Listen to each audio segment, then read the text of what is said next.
فلا نورانية إلا لمن أتاه الله نور القلب ونور القلب لا يأتي إلا بأصل النور والسرور وهو سيدنا مولانا محمد صلى الله عليه وسلم وكل ما غير ذلك فهو صلى الله على محمد. لا يفسد العبادة إلا النظر إلى العبادة. Yang merusak ibadah itu adalah ketika kita melihat ibadah kita. وما يفسد الطريقة إلا الاعتداد بالطريقة.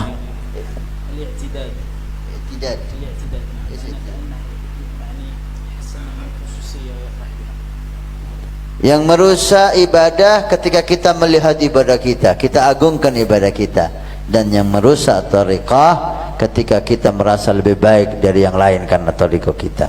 فالطريقة كلها خضوع وتواضع ومحاسن وذكر. Karena semua tariqah mengajarkan tawadhu, semua tariqah mengajarkan kita berzikir dan khudu' kepada Allah Subhanahu wa taala. فعلى صاحب الطريقة خاصة دون العام أن ينظر إلى نفسه بعين التحقير وأن لا يكون له مشاهدة على شيء من إخلاصه فإن شهوده على إخلاصه يفسد إخلاصه. Maka hendaknya orang yang ditokohkan dalam tariqah dia melihat dirinya jauh dari keikhlasan, karena orang yang merasa ikhlas itu adalah tandanya orang yang enggak ikhlas. فلا نورانية إلا لمن أتاه الله نور القلب ونور القلب لا يأتي إلا بأصل النور والسرور وهو سيدنا مولانا محمد صلى الله عليه وسلم وكل ما غير ذلك فهو في غرور. Semua cahaya yang diberikan oleh Allah kepada hambanya yang bertakwa itu asal usulnya adalah dari cahaya Nabi Muhammad sallallahu alaihi wasallam. Kalau ada cahaya bukan dari Nabi Muhammad, itu namanya bukan cahaya, bukan nur, tapi ghurur, itu ditipu oleh syaitan.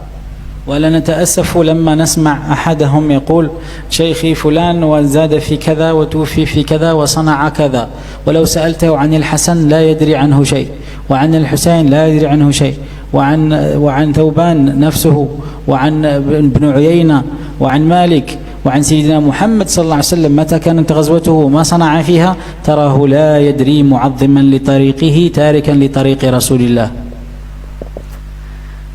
Kita sesalkan kalau ada, mudah-mudahan tidak ada, kalau ada orang yang bernisbah kepada satu tariqah, dia mengagungkan tariqahnya, dia mengetahui semua tentang tariqahnya, dan itu bukan suatu hal yang salah.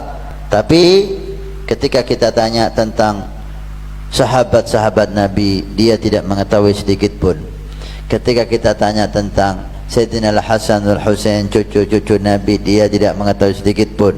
Bahkan ketika kita tanya tentang Nabi Muhammad sallallahu alaihi wasallam, dia tidak tahu sedikit pun tentang ilmu, tentang tariqahnya dia menguasai, tapi berkaitan dengan Nabi dia tidak mengetahui apa-apa.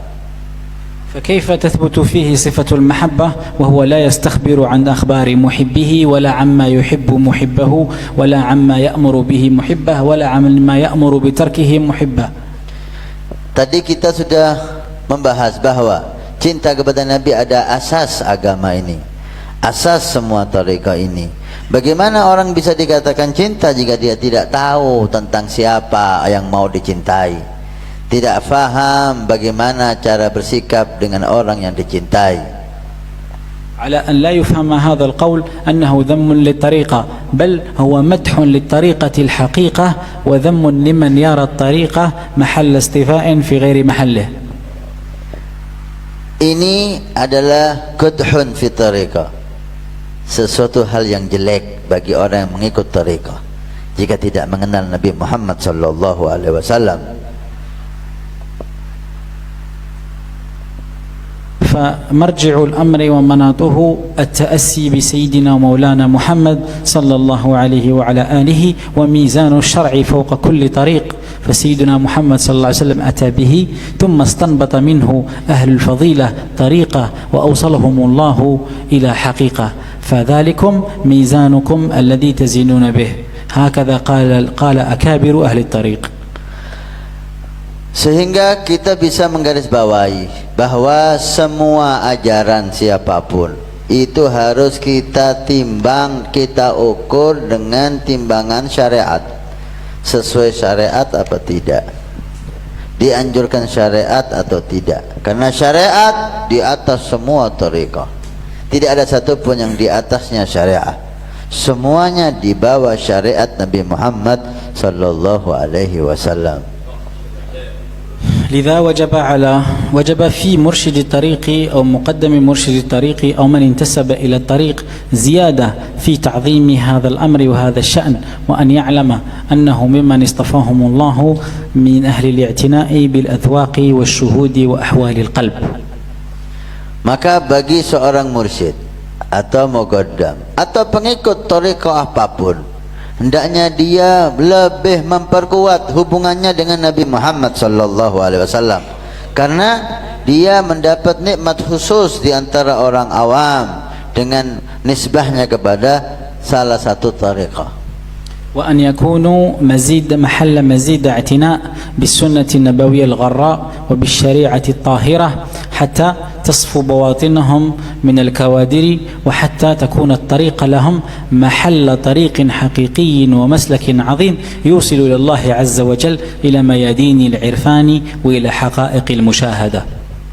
Dan dia berusaha lebih membersihkan batinnya, membersihkan hatinya dari sifat-sifat yang jelek, sehingga masuknya dia, mengikutnya dia, mengekornya dia dalam salah satu thariqah betul-betul bermanfaat sesuai dengan hakikat thariqah itu dibuat, membersihkan hati dan sehingga sampai kepada al-irfan, mengenal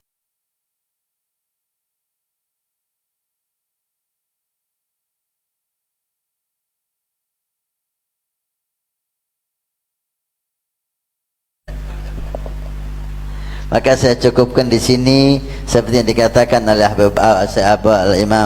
sahabat Abu Bakar Siddiq. Kadang-kadang kalimat yang diucapkan terakhir itu melupakan kalimat yang diucapkan pertama-tama tadi. InsyaAllah kita banyak yang lupa tadi ngomong apa pertamanya. Rafa'allahu qadrakum wa jazakumullah khairan wa nastasmih minkum wa assalamu alaikum. Mudah-mudahan Allah mengangkat anda semuanya, derajat anda, dan Allah menjadikan anda orang-orang yang bermanfaat. Bismillah. Alhamdulillah, pembahasan yang indah ya, tapi agak terlalu cepat tadi sehingga kita terjemahannya juga bingung. Kita minta nanti beliau untuk menyusun ini apa yang dia sebutkan. Sangat bagus sekali tadi itu pembagiannya. Mudah-mudahan bisa menjadi tambahan wawasan bagi kita. Kemudian kita buka seperti saran beliau untuk tanya jawab atau hiwar. Kasih